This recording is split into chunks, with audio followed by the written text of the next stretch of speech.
This video will cover downsides of monarchy and how to mitigate them. The previous videos on this channel have showed the benefits of having a monarchy as opposed to other forms of government. A fair analysis of monarchy cannot be given without examining some of the downsides. This video will base some points off of St. Thomas Aquinas' work De Regno, which is Latin for about the kingship. Objection 1. Monarchs can be tyrants. St. Thomas Aquinas says that monarchy is the best form of government because a king's rule is unified and efficient. St. Thomas says the deficiencies of democracies and republics is that the politicians and the citizens bicker and fight with each other. People are more likely to unite behind one leader, in this case, which is a monarch. Citizens and politicians will fight each other when political parties / multiple different leaders try to run the country together. Furthermore, St. Thomas indicates a king may take the full drastic measures needed to ensure the well-being of his country. Politicians, on the other hand, have limited power and are never quite able to fix problems with their country. For example, a monarch might notice the national debt is becoming a problem, and the monarch will immediately decree that the country must fix the national debt. Politicians not only don't usually care about the national debt in the first place, but the politicians can only fix the national debt by all working together. Since politicians and democracies almost never actually get along with each other and work together, the national debt is never fixed. The flip side of the coin, St. Thomas Aquinas says, is that a monarch who has enough power to fix problems with such sweeping actions also has the power to become a tyrant. If a monarch gains too much power, who can stop the monarch? Answer to Objection 1. St. Thomas Aquinas says the answer for this is to have a system in place whereby there is some kind of person or organization with the ability and authority to peacefully remove a king from power. St. Thomas laid out 6 forms of government. St. Thomas defines a righteous government as a government that works for the good of the people, and an evil government as a government that works for the good of the people in the government. St. Thomas says the best form of government is a monarchy, and the evil twin of monarchy is a tyrant. St. Thomas says that the second best form of government is the aristocracy, and the evil twin of an aristocracy is an oligarchy. St. Thomas says the third best form of government is a polity, such as when a group of warriors rule a city together, and that the evil twin of polity is democracy. St. Thomas defines democracy as tyranny of the many, in which case the tyrants, in this case the individual voters, all vote for their own personal interests rather than the interests of the country at large. For example, in the years leading up to the Civil War, the politicians from the northern states gained the majority in the government, and that helped them to enact tariffs on cotton. This hurt the southern states, but the northern states were not afflicted. This is an example of what St. Thomas warned about when reviewing the quote-unquote mob rule tendencies of democracies. St. Thomas mentions it is best not to remove a tyrant from power by force, because usually the next leader will also be a tyrant.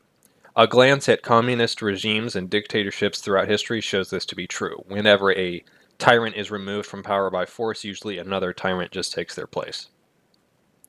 St. Thomas Aquinas mentions that the ideal government should have 3 elements. St. Thomas Aquinas states the overall ruler of a country should be a monarch. However, St. Thomas indicates that there should also be some form of aristocracy underneath the monarch. Additionally, St. Thomas praised a polyarchy whereby the common man should be able to select a few leaders as well through voting, especially for the governance of local areas. Having the aristocracy check the king's power would probably be best.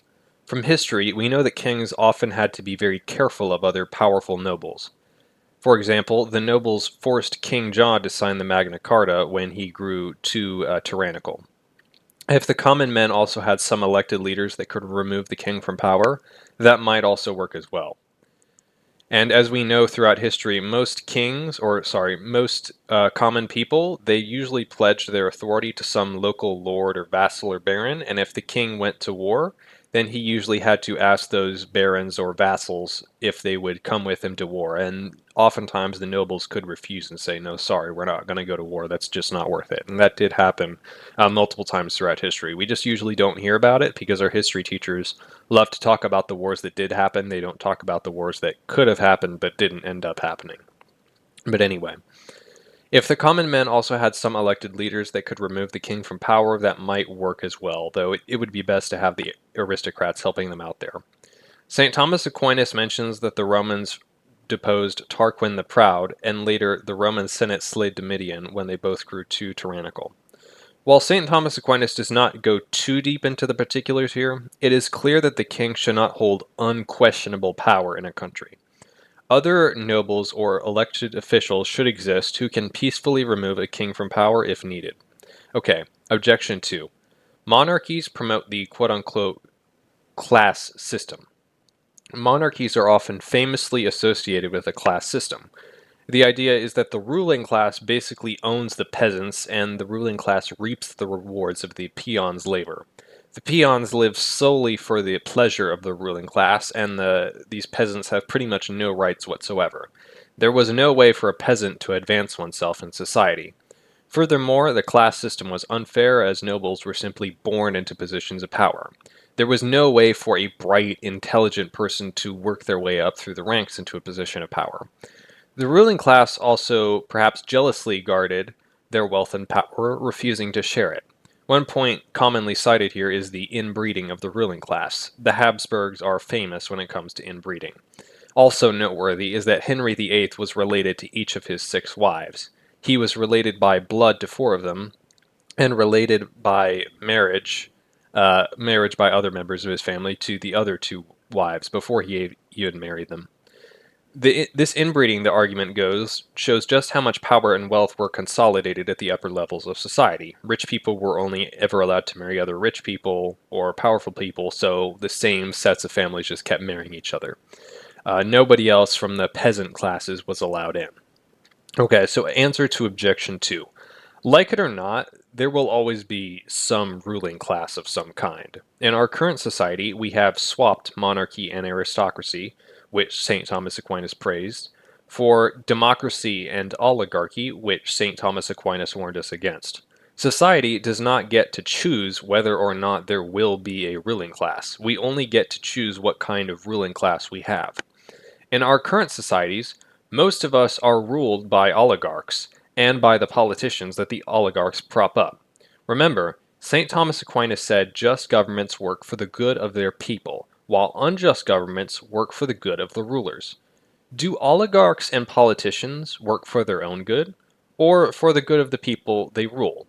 Any honest person knows what the answer is. And yes, we are ruled by the oligarchs and the politicians. If you have watched my video about how America is not a free country, you will understand what that title indicates. We are not free in the typical sense of the word, and we never can be free, truly, since humans will always need some form of government ruling them. The only choice we have is whether we are ruled by the governments that St. Thomas Aquinas defined as just, or whether we are ruled by the kinds of governments that St. Thomas Aquinas defined as unjust. America and most other countries in the world are currently ruled by unjust governments. This is by design. Why do you think that all the monarchies were toppled during the world wars and replaced by oligarchies and the politicians that the oligarchs chose?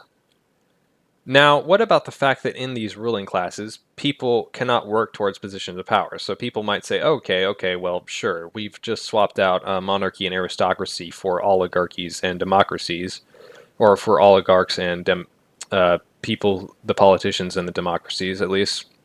But hey, at least we can try to work our way up through the ranks in the oligarchies and the democracies. You know, in the former ruling classes, that was not accessible to us at all.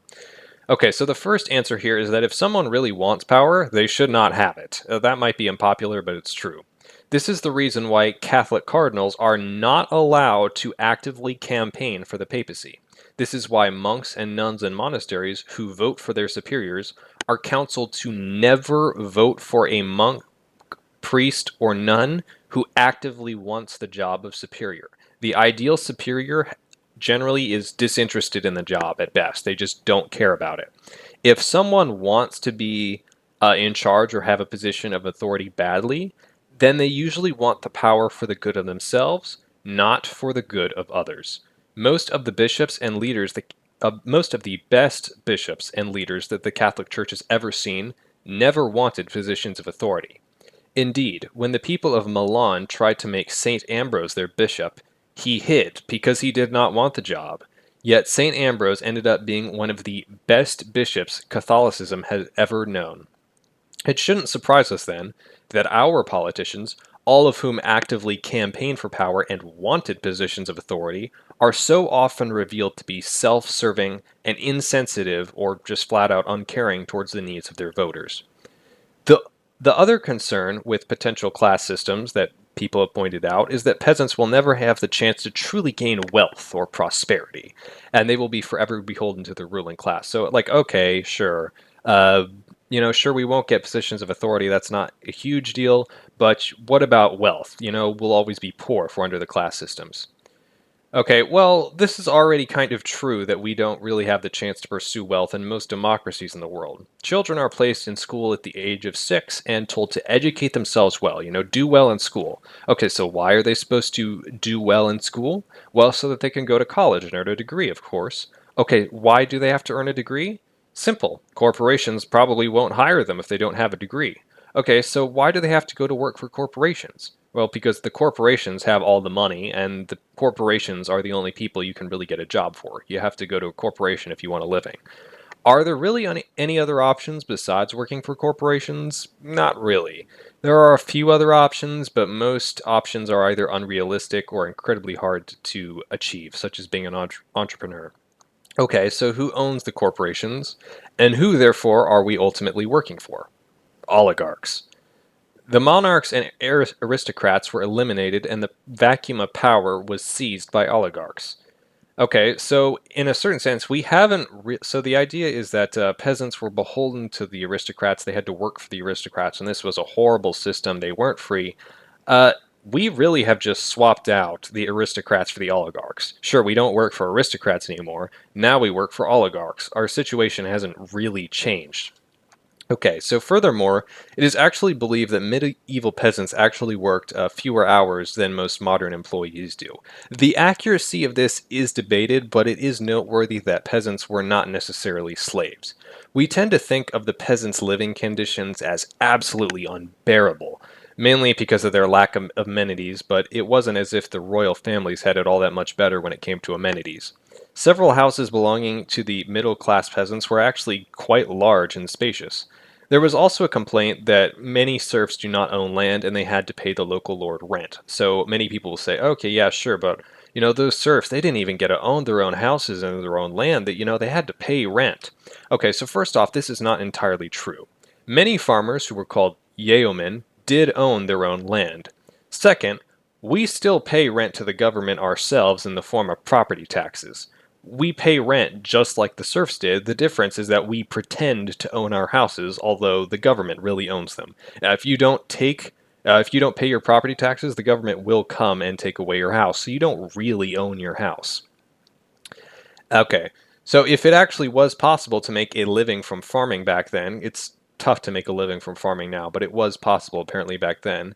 It would probably be nicer to make a living from farming rather than work for a corporation like we do now. I mean, think about it. If you were told, okay, you can own your own small farm and you're going to be able to make a pretty decent living from it, or you can go work for a company and be beholden to a boss, which one are you going to pick?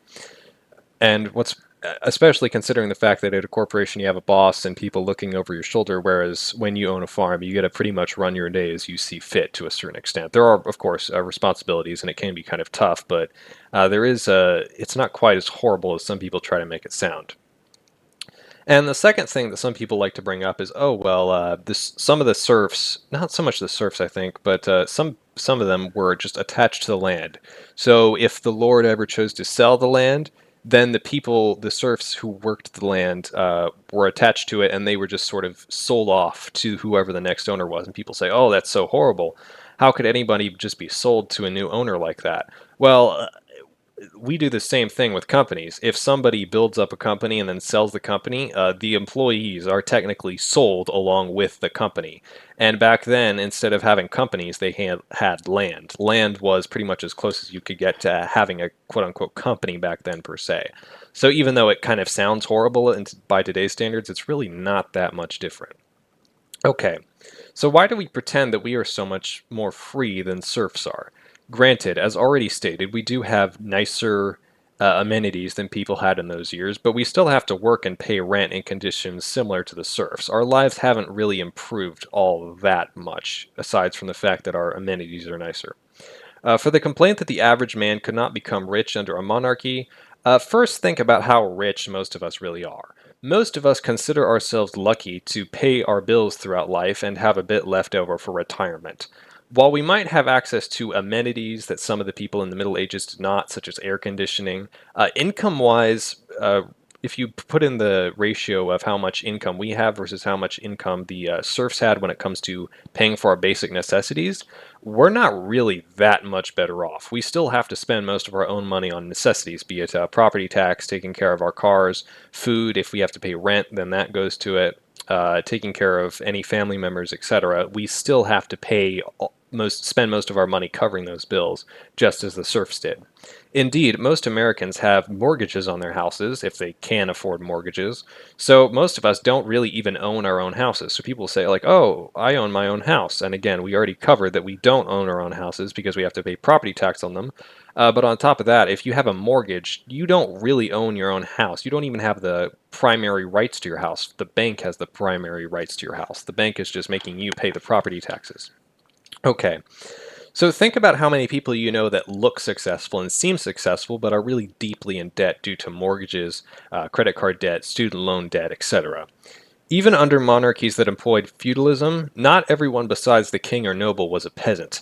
There were many merchants, tradesmen, sailors, teachers, innkeepers, foresters, tailors, bakers, millers, tanners, candlemakers, doctors, blacksmiths, etc. The list goes on.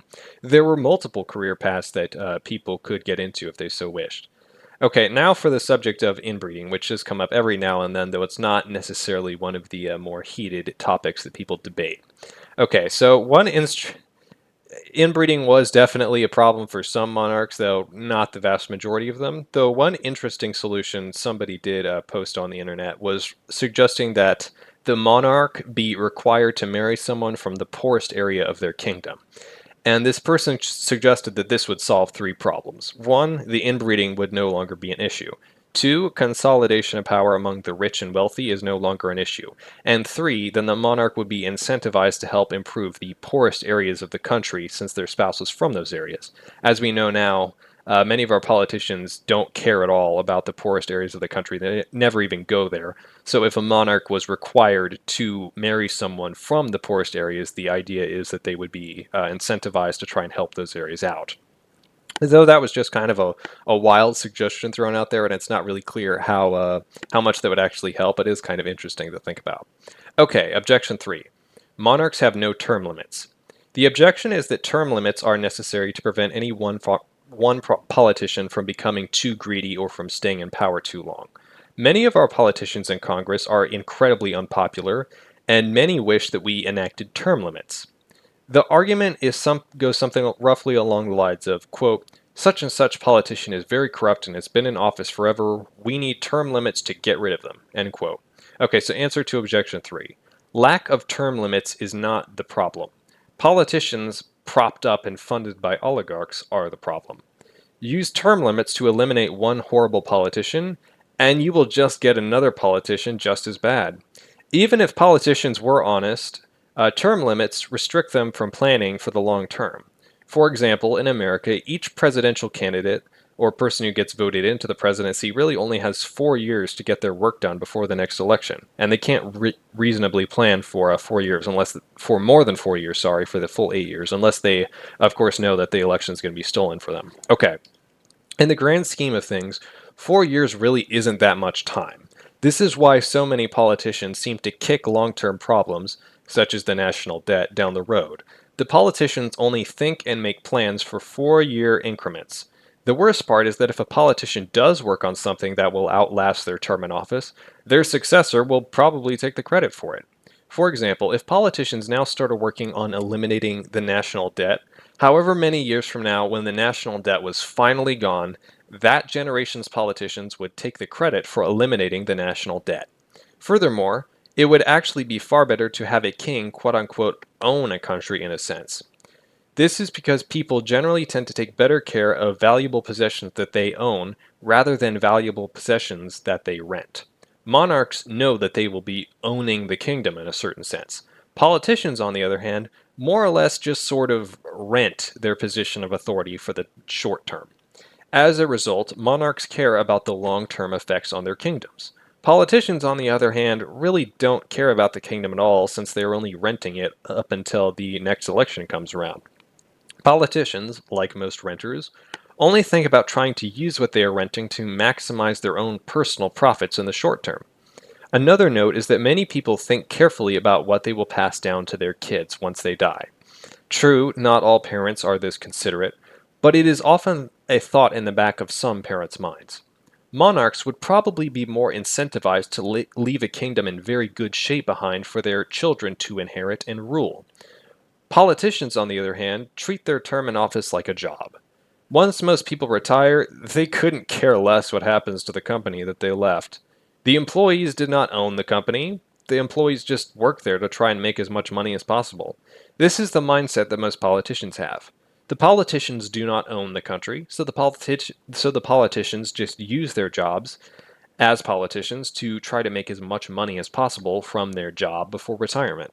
After retirement, since employees do not care about the company will no longer be of any benefit to the employees or their children, so they just don't care about what state the company will be in after they retire. Similarly, since politicians will not pass the ruling of the country on down to their children, and since the politicians do not own the country and will not be giving the country to their children, the politicians do not care that much about what the overall state of the country will be in once they're gone. Politicians typically tend to live in nice neighborhoods, so they just don't care, whereas a monarch knows there's maybe a chance that their people grow mad with them, they might be overthrown, etc. They'll have to deal with maybe revolutions and civil wars. That's never going to be a problem for the politicians because they're just there for the short term, and then they can retire if things get too heated and sit back on their pensions and all the money that they've accumulated from lobbyists while in office. Okay, Objection 4. Any criticism whatsoever of a monarch might be construed as quote-unquote treason. We don't have many ruling monarchs to use as examples in our current day and age, so we will use the Pope instead. Okay, so for those of you who are not Catholic and don't know, the hierarchy of the Catholic Church is very similar to that of a monarchy. The Pope is the king, the cardinals and bishops are nobles, and the priests are similar to knights. It is commonly known that the current Pope isn't exactly a saint, to put it mildly. There are too many problems the Pope has introduced to cover all of them, so only a few will be cited here. The Pope has tried to destroy the traditional Latin Mass. The Pope has also participated in pagan worship, praying to a false native or a false idol from Southern America. Or no, sorry, I'm mixing them up.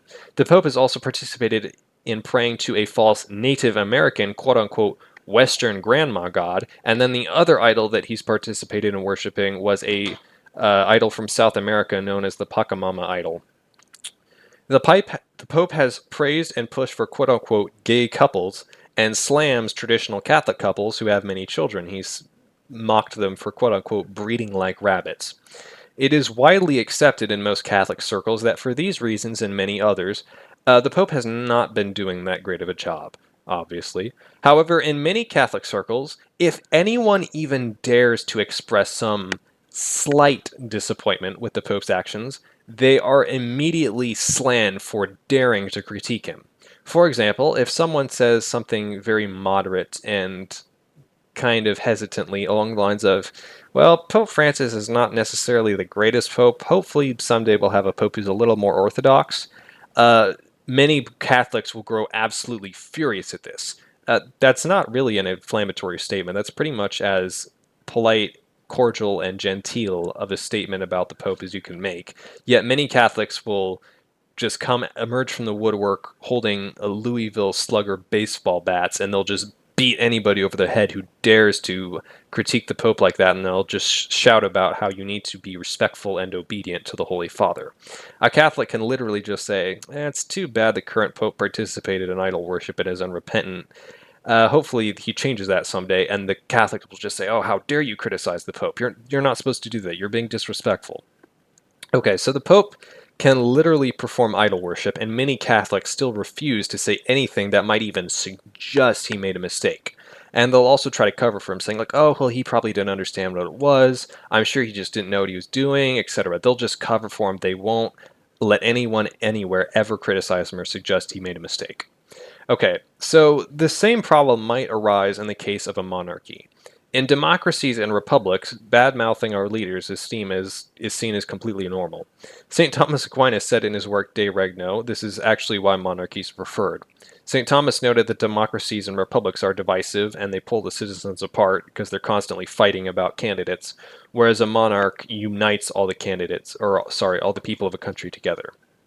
One problem with this, however, is that many citizens could become so loyal to the monarch that they refuse to ever criticize him even if he does something that he should not have done. An argument can be made that this does now happen with certain political candidates where their followers just love them so much that they refuse to criticize them. Yet what would happen if a king made multiple bad ruling decisions and many people had a mindset of the monarch may never be criticized? That could become a problem. Okay, so answer to objection 4. The only real solution for this would be to make sure that the children of a country are very well educated on the purpose of a monarch. For example, Catholics for many years were taught that the Pope was the guardian of the teachings and traditions of the Catholic faith. As modernism took over, many of the clergy wanted to eliminate the idea of guarding the teachings and traditions of Catholicism. These modernists wanted to change the practices of the church. So as a result, the Catholic children were instead taught that tradition didn't really matter so much anymore, and that's partly what led to the disaster that the Catholic Church is today. Catholic children were instead taught that the Pope was not the guardian of the teachings and traditions of the Catholic Church, but rather that the Pope was a boss, a just sort of supreme boss that nobody was ever allowed to question no matter what. Considering the fact that St. Peter, the very first pope, denied our Lord's 3 times, ran away, and was not present at our Lord's crucifixion, instilling the mindset into Catholic children's heads that the Pope is just this unquestionable boss who is never wrong no matter what is really a horrible idea. Ultimately, what most people believe about the people in authority largely depends on their education growing up. We can see this even today. Most young people vote based on however their parents and the public school systems taught them to vote. For example, if a child's parents voted for one political party, chances are the children are going to vote for that same political party. On the other hand, if in public schools their teachers taught them that one political party was better than the other, then the young people just vote for that political party that their teachers told them to vote for. Young people are usually just going to believe and do whatever they were taught growing up. Okay, so children under the rule of a monarch would have to be taught that the monarch's job was to protect and to justly rule the country. The children would have to be taught that the monarch was not some absolutely perfect person who must never be questioned. All right. So objection 5. Monarchs can grow spoiled/greedy. This is self-explanatory. It is entirely possible that one person born into vast wealth and power could become greedy. At first glance, it doesn't seem as if there is really anything to stop a monarch from growing spoiled. If we as humans grow too spoiled, we will suffer. For example, if we do not complete work, we will either lose money or our material goods necessary for daily survival. This will impact our ability to survive, and naturally, we will then be incentivized to work. Kings don't really have to worry about this as much. The monarchs will be provided for with a living, regardless of whether they toil or not. All right, so answer to objection 5.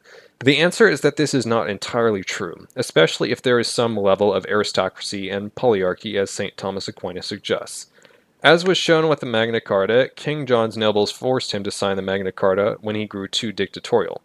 A king, to some extent, must at least pretend to keep up being a good person and doing stuff that's good for the benefit of his people in order to stay in power.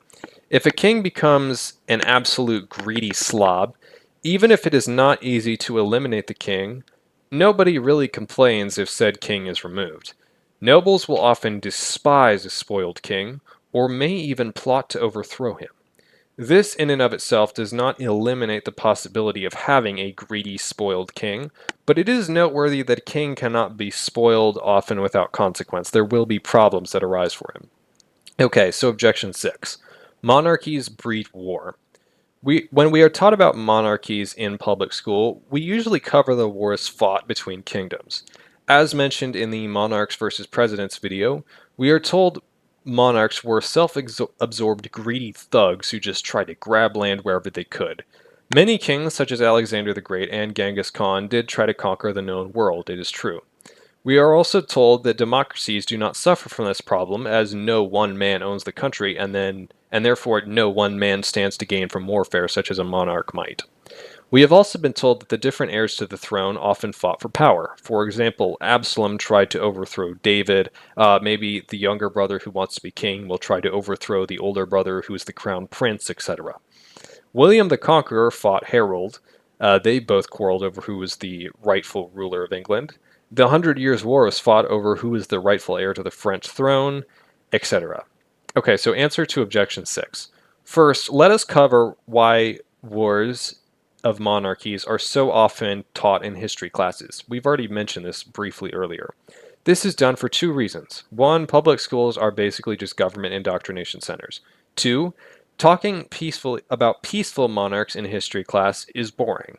As a result, history professors tend to focus on the important wars fought between nations. So any peaceful king who ruled his country wisely and calmly often isn't taught about that much, whereas anybody who got their country into a war like Alexander the Great and so on is often covered extensively.